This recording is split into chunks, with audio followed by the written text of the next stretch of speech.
Now, this video comes with a trigger warning. In it, you will see a white woman telling a group of people of color to be quiet so she can white-splain to them. Please have any small children cover their ears. In fact, you should probably cover your own, too. Watch this. For a long time, we've been fighting the fight for the dreamers. My colleagues. We're not dreamers! I'm not. All 11 million! All 11 million! Do you want to hear an answer, or do you just want to shout? All 11 million! All 11 million! All 11 million! You have the audacity! To tell us you have been fighting deportation! Yes, I am. Yes, I am. You do not. You don't know what you're talking about. The revolution always consumes itself. Now, why were those people so mad at Pelosi? Well, they're furious that she's negotiating with the president to protect DACA beneficiaries from being deported. Instead, they want a total and immediate amnesty for all 11 million, maybe 15 million, no one really knows, illegal immigrants currently in this country. Ivan Seha is an illegal immigrant. He's the founder of Undocumedia. He joins us tonight. Ivan, thanks a lot for coming on. Thank you for having me, Tucker. I am undocumented, a DACA beneficiary, and actually born a crime when I was immigrating here at 9 months old. Huh. So I guess what I find so striking about that video and about a lot of other things that I've seen in the past few weeks is the lack of gratitude and the hostility from people who are really getting a pretty good deal from the United States, apparently. People who are here illegally, breaking U.S. law, benefiting in a lot of ways from U.S. society, which is the richest in the world, the most orderly, the cleanest, the fairest, and yet seem hostile toward the United States. I never hear a single person say, you know what, thank you. Why not, I wonder? I believe that undocumented immigrants, DACA recipients, are simply reacting to what's continuing to be done over years, and that is they're talking about us, but they're not talking with us. They are not including us in the conversations, and this is something that's going to be addressed. Both parties will be held accountable.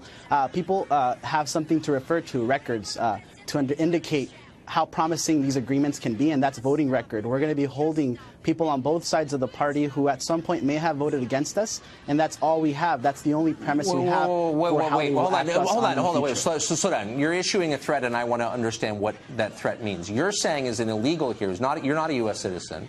You're saying you and other non-U.S. citizens are going to hold U.S. citizens accountable for not being nice enough to non-U.S. citizens? Is that what you're saying? What I'm saying is that these elected officials are there to represent all constituents, including undocumented immigrants that live in these communities. And although we do not vote them in directly, we do take great part in our community and also ask to be represented. We are paying taxes, we are contributing to the community, and we just ask for representation.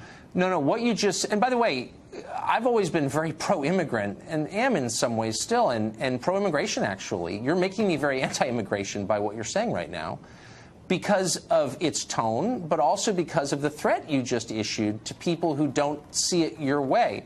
You're not a U.S. citizen. The U.S. government exists to serve the needs and protect the needs of U.S. citizens. It does not exist to protect the needs of non-U.S. citizens. Do you see the distinction? I think all countries are that way, all of them. I also understand. Do you understand, taxation without representation, something that this country was founded on? I believe we are paying taxes. I believe we deserve to be represented. I'm not issuing any threat other than we are going to go ahead and no longer allow people to make agreements that jeopardize our community behind our back. We want to be protected. We want to have relief that includes our parents, our brothers, our uncles who don't fit the typical dreamer narrative per se. But why do you have a right to demand anything? I mean, and by the way, let me just be really clear, for the fifth time, I'm sympathetic to a lot of the DACA people because they didn't choose to come here illegally. But I'm more sympathetic to American citizens because I am one, and I have something in common with them because they're Americans too. And so I don't understand on what grounds you make these demands. If I show up in someone else's country and say, you know what, I demand to have a voice in the political system here, I demand benefits, I demand respect, they'd say, buzz off, pal, leave. Like, you have no position from which to demand those things. Do you see what I mean? No, I understand. The context of the video that you were referring to, those are DACA beneficiaries, 800,000, which are now in limbo as a result of the loss of DACA or the threat to it, and there isn't anything happening in the next 6 months. So they are reacting to that. These are people who are very much well involved in our communities. They are teaching our children. They are police officers, firemen, paramedics. Even in the recent hurricane hits, they were putting their lives on the line to save other people. And nowhere did they question, that's just are you a nonsense. citizen? It's just Are you a totally legal permanent It's just resident? nonsense. It's just nonsense. Okay, yeah, some of them are great No, it's people. all Some true. of them are criminals and drug dealers. They're people. Okay, so not all of them are future Medal of Honor recipients. Let's stop with the propaganda. I'm asking a much bigger question about what citizenship means and about the rights of people from other countries to demand political influence and money from a country that's not theirs. And I'm just saying it's a kind of a weird posture, an entitled posture for you to take. Like, I demand this. Really? On what grounds? Are you following me? Again, they're contributing to this country, and they deserve to be Some are, represented. some aren't. They Okay, have been here for years. They are not new. And that applies to every population. I know plenty of good citizens. I know plenty of bad citizens, if you want to go by that narrative. I agree with that. And no matter No, but what, I agree with there are you. people in everywhere. But they're citizens and non-citizens. That's the distinction that the left is seeking to erase. We're all the same. And my point is, no. The point of a government is to look out for the citizens. That's why a citizen is different from a non-citizen. You are subject to the laws of, but also benefiting from the protections of, a government. I mean, I don't understand. So, like, everyone in the world who wants to come to the United States can just show up, go on benefits, reap the benefits of our society. Like, why would we allow that? Nobody's actually doing that. Actually, there is no line right now for anyone in this country to get behind. There are forms, etc., applications that people can apply for from their respective countries. What we're talking about is millions of people who are already here. 800,000 DACA beneficiaries who are currently in limbo. These are people who there's no line to get behind.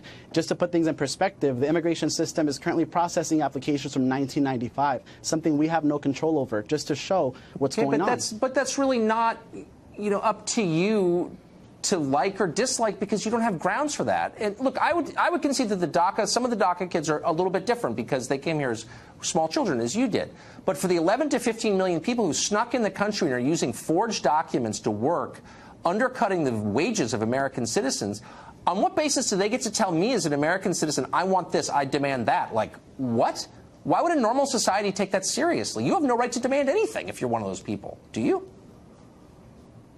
Again, I'm one of the main examples of people, millions who have been here for decades. We've been contributing. We've These been are giving major back. distinctions that you're ignoring. Okay. And so you think that all of your relatives... There's push and pull factors. Yeah.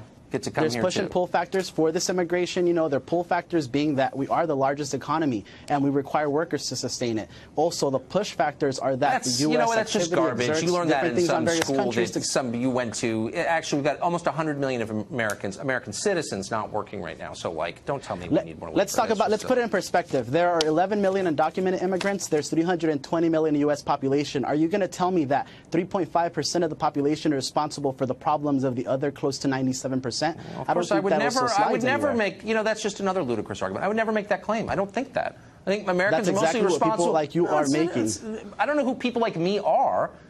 Learn how to follow a rational train of thought. I'm not saying that. I've never said that. I don't think it. I think Americans are responsible for mostly their own problems. But importing millions of low-wage workers every year does not help. Not in this economy. And you know it, but you don't care. Anyway, Yvonne, thank you. No, I do care. And yeah, I can tell. Well, Chuck Schumer, he thought his mic was off when he started talking about President Trump. It was all recorded, friends. Martin Walsh for Western Journalism reports that the Democratic Senate Minority Leader Chuck Schumer was overheard on Thursday discussing President Trump with some of his aides. This is what he said. He said, quote, "He likes us. He likes me anyway." Schumer was heard stating on the Senate floor. It was caught by a nearby C-SPAN microphone. They write here that the C-SPAN video containing only the comments showed the front of the Senate floor, making it unclear who Schumer was actually speaking to at the time of the recording. They write here that Schumer's comments were in response to a dinner he had with the House Minority Leader Nancy Pelosi, as we've been reporting here. It took place on Wednesday night at the White House with Donald Trump. He said, quote, "Here's what I told him, Mr. President, you are much better off sometimes stepping right and sometimes stepping left. You have to step just in one direction. You have to step just in one direction. You're boxed," Schumer said. Schumer's remarks were in reference to Trump holding meetings recently with congressional leaders to find a bipartisan solution to the Obama-era Deferred Action for Childhood Arrivals program. So what are your thoughts on Chuck Schumer saying he likes me? He likes me. Well, I mean, come on. You guys are from New York. You guys have been rubbing shoulders for how many years? Of course you guys are old chums. Anyway, what are your thoughts? Comment below. Subscribe for updates. If you like what we're doing, give us a thumbs up and share this report on your social